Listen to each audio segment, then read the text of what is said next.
Hello, everybody, and welcome to this edition of the Ampere Developer Impact. I'm Dave Neary.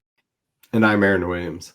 So today we're very, very honored to be joined by Daniela Miao, who is the founder and CTO of Momento. Can you tell us a little bit about Momento? You know, your journey from startup. I think you've been around about 2 years now. Is that right? Yeah, that's right. A little over 2 years. So tell us a little bit about your journey as a startup and what does the company do? Yeah, first of all, I'm so glad to be here. Thank you so much for inviting me, Dave and Aaron. I'm really excited about our conversation today. So Momento started about a little more than 2 years ago. My co-founder, Khwaja Shams, who's the CEO, and myself have had this idea that infrastructure should be a lot easier than it is today. It's not our first rodeo. We've done this before at Amazon at AWS DynamoDB, where he ran the engineering team and I was a tech lead there. Subsequently, I did some of this working in observability at a startup called Lightstep prior to Momento, also serving the developer community. So we've been around the block and kind of chanced upon an area which is caching. So we are a serverless platform now that doesn't just serve caching, but a few other things like PubSub. But we started with caching where we just thought, you know, the resource management and a lot of the optimizations can be completely automated away for the end user, which for us are also developers. And that allows the developers to focus on their application, their business logic, their differentiator, rather than optimizing infrastructure, which, you know, many companies have done. And we can kind of apply those lessons more generally to a platform and provide the platform to developers. So we're super focused on resource optimization, efficiency, driving efficiency, speaking of efficiency, and cost optimization as well. One of the things, kind of looking at some of the stuff we've been reading about Momento and you know, using it here, is like clearly for cloud applications, caching is so critical to providing good response times for the end users of your applications. Whether, you know, especially whether or not they're cloud or mobile applications. Can you describe some of the concerns that go into running an object cache as a service? Yeah, there are lots. Like I said, a lot of these lessons are learned one use case and one application at a time.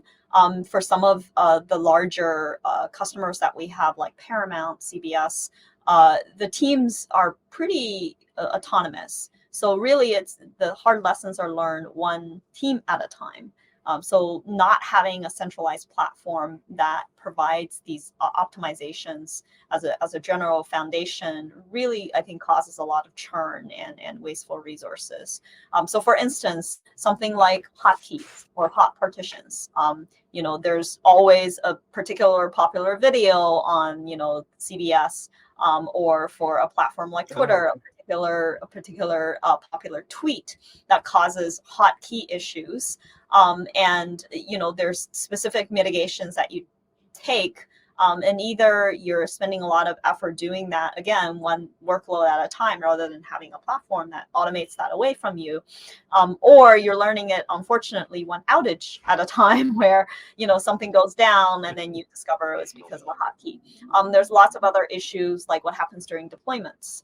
For a lot of the non-automated or the status quo managed services, like you know, either managed Redis or Elasticache, the hit rate of that cache, so how effective your cache is kind of up to the application developer. It's up to the customer, right? So if a deployment happens and that node had to get replaced, guess what? It comes up empty. It comes up as an empty cache. That's kind of the customer's problem to go and rewarm and repopulate it. The way that Momento sees is that we provide that as an end-to-end experience. We really think about what you ought to focus on, which is performance, hit rate, and of course, scalability. So all of that is automated away and kind of built into our product to provide kind of a single pane of simple platform that's optimized out of the box. Very cool. So you take care of that cold start problem. I didn't know that. Yeah, totally. And I think, honestly, it should be the expectation. Just because the current market doesn't have it, we view it as an area where we can innovate and sort of pass on real value to our customers via our product. If you really think about caching, like I said, the effectiveness is measured by the hit ratio. Yeah. Instead, when you have this leaky abstraction where you get access to the instance directly and you have to manage things like replication, failover when the master fails and you have to rotate the primary, backups and restore, and like I said, deployments. So the developers ends up having to really hand manage a lot of these infrastructure in order to keep something like hit ratio high, and that's a lot of time and energy that goes into something that is not specific to their product, and it allows them to not deliver the features that they want to deliver as fast. So as a startup, we know the value of focusing on differentiators for the product, and we try to automate away as much as possible things that are just not our core value proposition. Right. So we want to provide that to our customers as well. Okay, so can we see what the what Momento looks like from a Momento customer perspective? Maybe see how the caching works in a program. Yeah. Of course. So if you go to our website today, which is just popped up on the screen, you can actually really quickly just get started. I know how much engineers don't like, sort of talking to necessarily a real human to get started. So it's very self-serve. You don't have to talk to a real human if you don't want to. You just click on sign in. So I'm going to do that and pretend I'm a real user. Yeah. And then you will actually be hit with a screen like this. But I was already signed in, so you got a preview of what that looks like. So, I'm just going to SSO in using my Google account. You get presented with this nice console. Like I said, we've expanded into a platform with a few other offerings, but really caching is our bread and butter. So I'll show a little bit of how simple it can be. So I'm just going to click on Start Caching. I have a bunch of caches already. If you don't have one, you can easily create one using this Create Cache button. But I'm just going to use one of my existing ones called Test. And then here you basically just have Get and Set. So something like as simple as Hello World. So hello is my key, world is my value. I can just insert it with a certain TTL that's automatically populated already. The console did something interesting here where it actually just fetched that value back for me to kind of show that it's in the cache. Now, if we try to fetch hello back, it will again show you that world. So it's honestly, there's not much to it, which I'm actually quite proud of because, like I said, cache really should be something that just immediately gives you value. There shouldn't be a whole lot of onboarding and ramping up. Like everybody knows what a cache is. It really ought to be as simple as create cache, set, and get, right? Like at the end of the day, it's those three lines that matter. And in fact, we do show that on our homepage. If you go back to the little code snippet, it's as simple as just creating a cache and then setting something. And it comes out of the box with great performance. We'll talk a little bit later about our obsession with tail latencies. You don't have to worry about like keeping your cache hit rate. We take care of that. We internally actually have a lot of alerts for when hit ratios drop significantly. That means something is wrong and we haven't properly warmed up the cache through things like deployments. There's just there's no infra to manage. What matters to the customer is that they have a cache and they can call, set, and get on it. If you want to look at it in code, we have a ton of examples to help people get started. Yes. I was going to ask. So typically, people wouldn't go through the console, right? Yeah. Would you use the console to create a cache, or do you do that programmatically as well? You can do that programmatically as well. I think the console is a really good way to really visualize like what is happening and sort of view the management of your caches. But yeah, you totally can do all of this programmatically as well. So what I was going to show is in every SDK, so we support something like 8-9 languages. I've lost track of for the SDK for our clients. Our clients are also handcrafted and carefully managed by our team.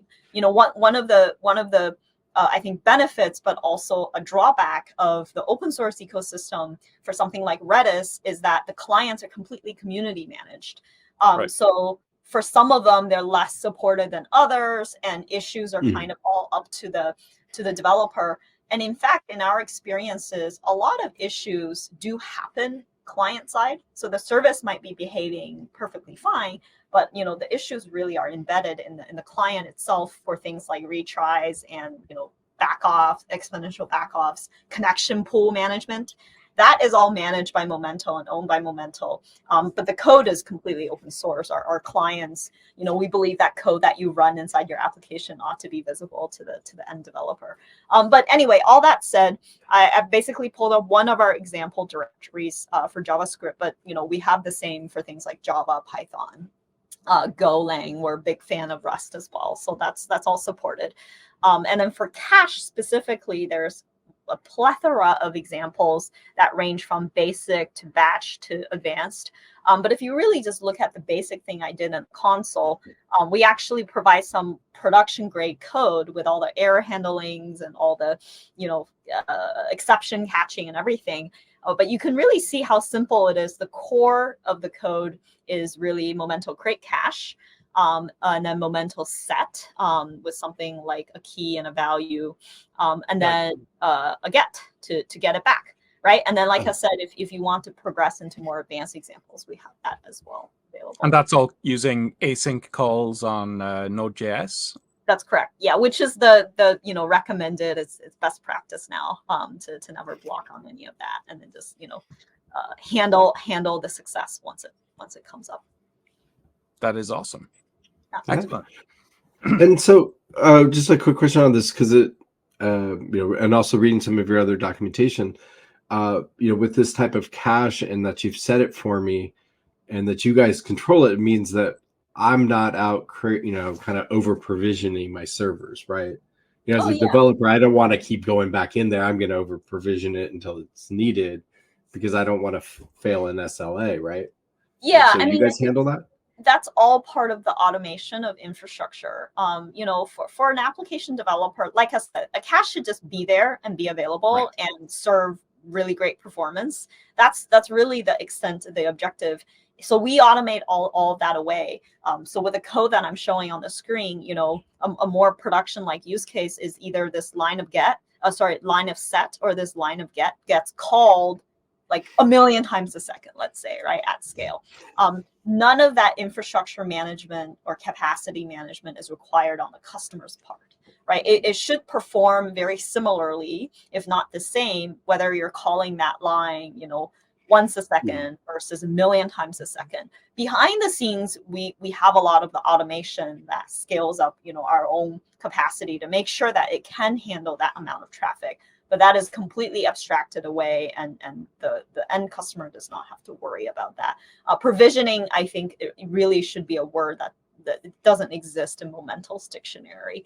It's pay per use for us, and it's completely like you pay for what you consume. So you've talked about latencies being very important in caching, obviously, and on some of your blog posts, which we will share in the show notes, you talk about the importance of tail latencies specifically. I'm just curious, before we get into like why tail latencies are important and why Ampere helps with that. Obviously, if you're in an internet scenario, you've got some latency from just the network connection, right? Going the round trip to the server. How does that compare to local cache in terms of latency performance and how it affects overall application performance? Yeah, I think it's very use case dependent. If local caching is sufficient, that should, always be, excuse me, that should always be preferred. A lot of the use cases that we're looking at, local caching has its own set of performance implications on the application itself, obviously, as you run into, memory utilization. And plus, a lot of the customers that we're working with is really looking for that centralized distributed cache, centralized cache that's sort of distributed elsewhere remotely. Right. That is of a certain size that doesn't necessarily fit in local memory. In terms of the performance implications, if you're serving a real application, we're really talking about on the order of a millisecond or 2 milliseconds additional delay, which again, depending on the context of the application and where it fits in, may kind of just fall into the noise of the of the bigger Right. application. So but honestly, if it was local caching to the application, we're talking microseconds, right? So there is an order of magnitude difference. But the amount of performance that we're looking at in terms of the 1 to 2 millisecond does fall into the noise a lot of the time for most applications that we're working. Absolutely. Yeah. I think it's about half a second is what's a noticeable delay in terms of refresh, something around that order of magnitude, right? For Yeah, if you're serving a user-facing application, I will know that for some of our, for example, retail customers, caching is just one hop in the plethora of services that they have to hit. So every millisecond does matter. So we do frequently work with very strict SLOs. It's below something like 4 to 5 millisecond, where they're saying, hey, this part of my application, like this cache, we cannot afford more than 5 milliseconds. Even at the P99.9, because there's a bunch of other work that's dependent on it. So right. It sort of builds up. That does bring us nicely onto tail latencies, which is the topic that I know that you're very passionate about. So first, what's the average latency for a call to Momento? And then why do you have such a strong focus on tail latencies? Yeah. To be completely honest, we don't even measure averages. That's how obsessed we are with our tails. But we do have something like P50, and it's something like 200 to 400 micros, depending on the exact network placement of the instance. But I do mean it. Like, we don't measure averages just because I just think that it's not quite meaningful nowadays, given the sort of complex architectures that a lot of us have to deal with in terms of application. And then coming back to your question about tails, in the modern sort of world, most of the applications are served by tens, if not hundreds, of API requests. So even me visiting something like paramount.com, for instance, the one website is going to generate hundreds of API requests behind the scenes. Yeah. So out of that one access that I as a user have, it's really exponentially growing in terms of the number of requests it generates. So if you really think about your P50, then it's going to impact a whole lot of people, right? Because of that fan out factor. So your tails, something like your P90 or your P99, is really affecting a lot more people than you would imagine. And actually, Mark Booker, who we kind of follow religiously here at Momento, has a really great blog post that actually visualizes the effect of your tail latencies, meaning that 1% of your request does not mean 1% of your users. In fact, I can say that for a lot of the very successful applications and businesses, probably 1% of your request will affect almost every single one of your users. Like I said, because every single user is interacting with the app many times, and each interaction consists of so many different API calls. And it really bothers me when an infrastructure company continuously talks about averages, because when you look at NPS scores, sort of the satisfaction of your customer and the success of the business, you're not looking at 50% of your users. You want each and every single one of your users to be successful on the platform, and that drives things like business revenue as well. So I think that as a sort of a foundational platform like Momento, we ultra focus on tails, not just P99, but we really focus on the P39s. And I think that if you talk to someone like Miao, who managed caching at Twitter for over 10 years, she's at the point at Twitter where her caching teams, she's starting to actually look at P49s as a leading indicator to anything in her system that's about to break. So it's really powerful. And can you talk about some of the features of the Ampere cores that allowed you to drive that tail latency, allowed you to drive that throughput without affecting tail latency? I think I know we've talked about single-threaded cores, Ampere having single-threaded cores, and how that had some impact. Can you share that?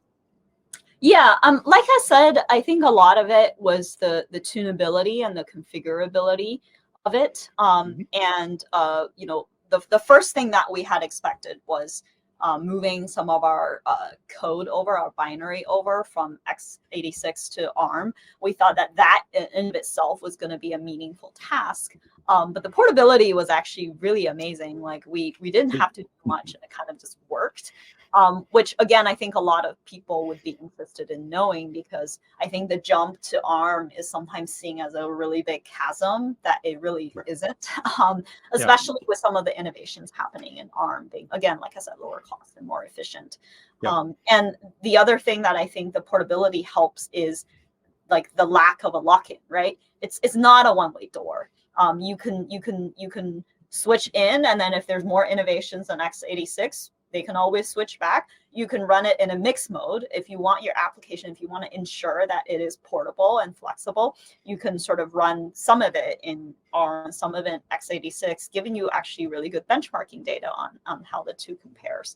So portability was key for us in sort of proceeding with the work really quickly. And then, of course, the configurability you talked about in terms of the single thread, like the core pinning, and kind of just the ease of doing it.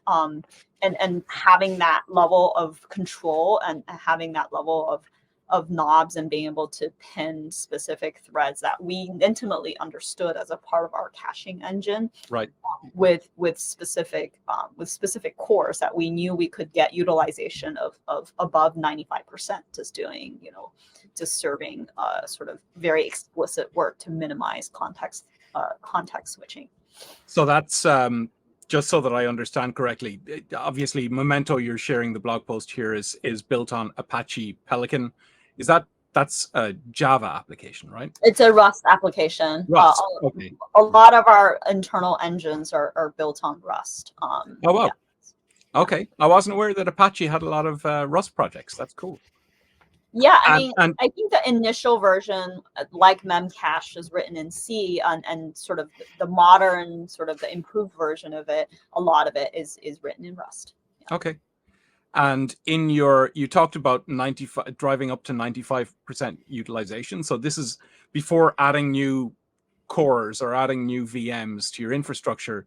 You're running at a 95% load per core? No, we were not actually able to see above 95% utilization before we did the core pinning work. That's with like a little bit of fine tuning and sort of making sure that we had what we call dedicated queues, sort of received and transmit network queues to pin it to specific cores. I think that if you don't do any core pinning, we were paying a lot of the tax, especially at the tail, to interrupts, right? To the context switching, that's expensive.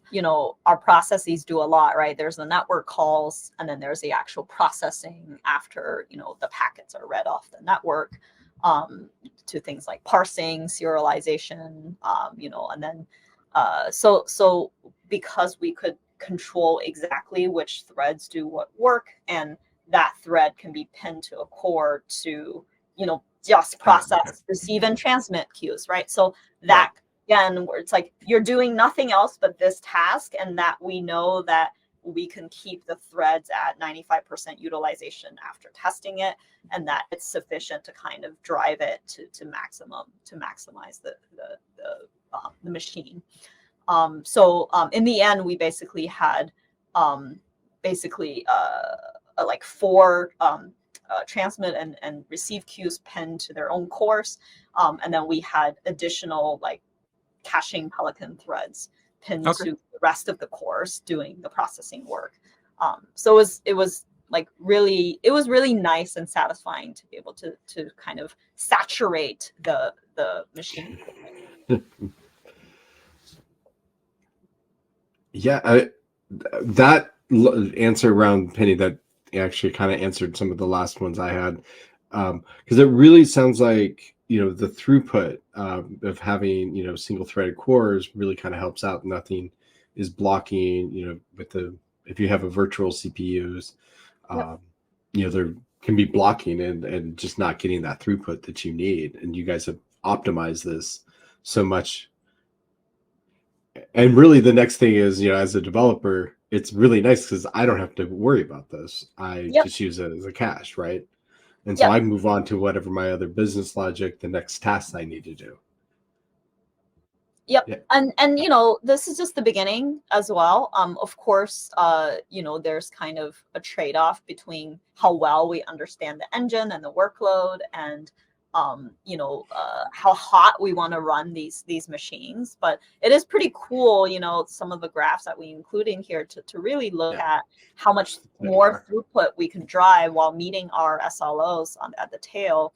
And so to us, it's more of a vote of confidence in our ability to port over our workloads and our engines to ARM architecture. And then, like I said, just like that lack of lock-in is super important, right? Like that means that as a consumer of the technology, we can follow kind of the bleeding edge of the technology and the innovations that are being put into new generations of instances and CPUs and the chip. Spectacular. Well, Aaron, do you have anything else that you'd like to ask Daniela here, or can we let her go on about her day? Yeah, no, I don't. I mean, thank you so much. Looking through my questions that I've had, it's more than answered everything that we had. So this, I mean, yeah, and I've learned so much. So thank you so much for your time and telling us about Momento. It's been amazing. Yeah, of course. Thank you very much for having me. I always enjoy nerding out on these topics, and so does my co-founder. So thank you for giving me the opportunity. And thank you for using Ampere on GCP. It's been a pleasure working with you to put this together. And what has your experience been working with Ampere through the process? It's been great. I mean, you know, Dave, you know this. We've known each other for a while now, since we both presented at different conferences. Yeah. And it's great to have like almost like a dedicated channel where we can kind of go ask questions and attend each other's events as well, and sort of be on each other's website in a way. You know, partnerships is what really makes it, especially a more early stage startup like ours. And we get a lot of great intros, to be honest, through you guys as well. Just supporting other GCP customers. So I'm glad to hear it. really glad to have you guys as a partner. Well, thank you for joining us today, Daniela. Thanks again. Have a good one. Bye, everybody.